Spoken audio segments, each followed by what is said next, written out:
Carlos S.N. Ferrari's amazing win at the Mexican Grand Prix should have been the big story, but everyone was talking about something else instead. Max Verstappen and Lando Norris had another big fight on the track, their second one in just 1 week. This time, Max got in trouble and received 2 penalties. You can bet he wasn't happy about it, and he made sure everyone knew how upset he was during and after the race. Will this penalty decide who wins the championship?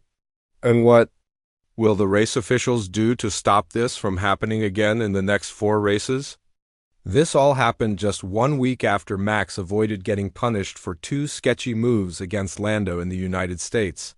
First, he passed Lando by diving into the first corner at the start. Then later in the race, he went off the track and pushed Lando wide while trying to keep his position, Max's rule breaking in. Mexico was way more obvious than what happened in Austin. In Austin, Max used the racing rules cleverly to get away with things. Last week, Max followed the rules exactly as they were written. He kept his own car on the track at the start when he probably got extra help from the officials who are usually more relaxed about first-lap incidents. Later in the race, he smartly took back the lead at the corner when Lando tried to pass him on the outside. The race officials decided that Max had earned the right to squeeze Lando at the exit, even though Max went off the track a little bit himself. Since the current rules don't require the inside car to stay on track, this seems to be changing as part of a plan to fix the rules before the season ends. This is because other drivers think it's an unfair loophole, and everyone talked about it a lot in Mexico on Friday. But under the current rules, Max's moves in the United States were technically legal. In Mexico, however, he clearly crossed the line twice. The first 10-second penalty was given for pushing Lando off the track, just like in Austin. Lando tried to pass Max around the outside, but this time he was able to get a better position going into the turn and coming out of it. He was right next to Max at the corner, not behind him, and stayed there until Max shoved him off. Lando came back on the track ahead of the Red Bull and leader Carlos Sainz, who he quickly let back past after accidentally passing the Ferrari. To explain their decision about the Turn 4 incident with Max and Lando, the officials said they looked at positioning data, video footage, radio messages, and onboard camera footage. Lando was trying to pass Max on the outside at Turn 4. Lando was ahead of Max at the entry at the corner and toward the exit of the turn when he started getting forced off the track. The officials believed that the move was done safely and under control, and that Lando would have been able to complete the pass on the track if Max hadn't forced him off. Lando cut the corner but immediately gave back the position he gained to Sainz. The penalty is the standard punishment for such cases. Max fought back by making a crazy move into the medium-speed left-hand corner at the start of the sweeping turns. He passed Lando on the inside but ran wide into the runoff area, taking Lando with him. This led to another 10-second penalty for going off track and gaining an advantage. This time, Max was required to stay on track while Lando was seen as the one trying to overtake on the outside. Unlike in Austin. As for what happened at Turn 8, the officials reviewed video footage and onboard camera evidence.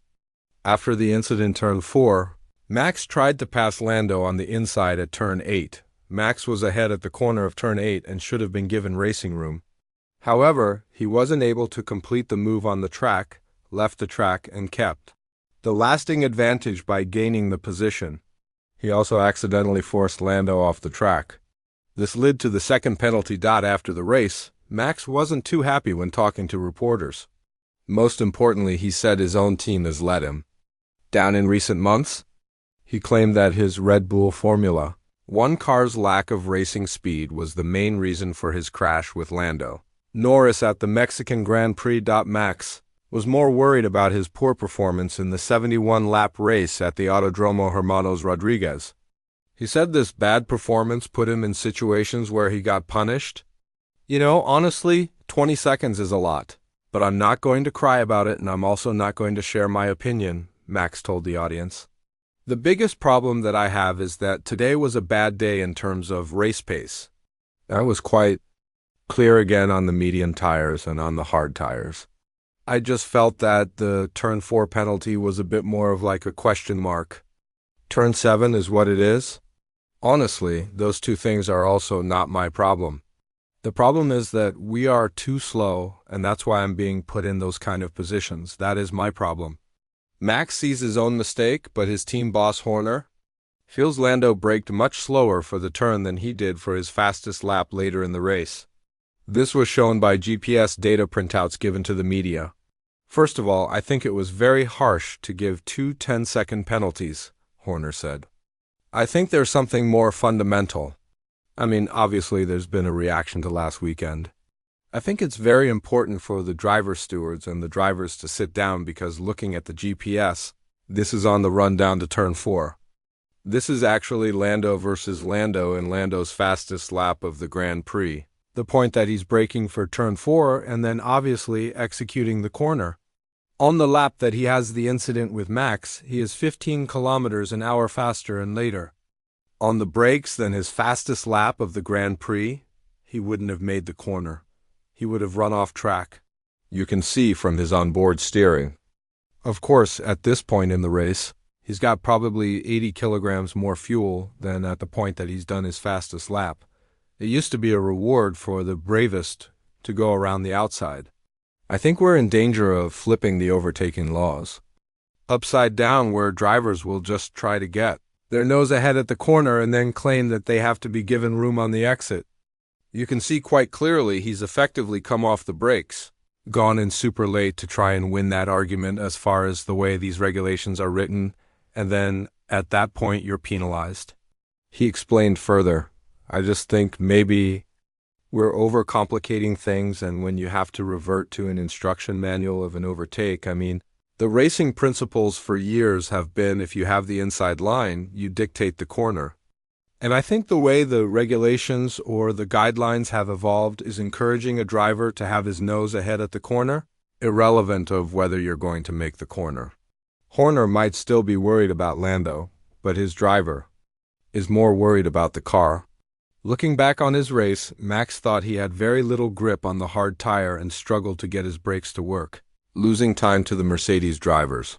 He stayed tough while talking about the effects of the racing rules, believing that it was just hard racing and that it was up to him to drive as he saw fit.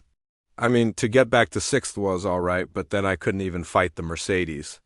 Cars in front, I just had no grip. I was just sliding a lot. I couldn't brake, so yeah, it was a very tough one. We're trying to improve, but I mean, also it was more promising here again. It was a bit more tough, so it's a bit odd, but a few things to look at, and hopefully, of course, Brazil, we can be more competitive. Lando and I didn't touch, so just racing hard, but at the end of the day, everyone speaks for themselves in the driver's briefing. Of course, can the rules be better? Maybe yes, maybe not. It's always the same thing. I mean, I just drive how I think I have to drive. Last week, that was all right. This week, 20-second penalty, that's what it is. Life goes on, you know? The lead is still 47 points. Hopefully, we can just be a little bit more competitive. It's no secret that 47 points is still more than enough to win the title, but the RB20's performance in recent months has really shocked the entire grid. So the real question is, can they even stay close to McLaren in the last 4 races?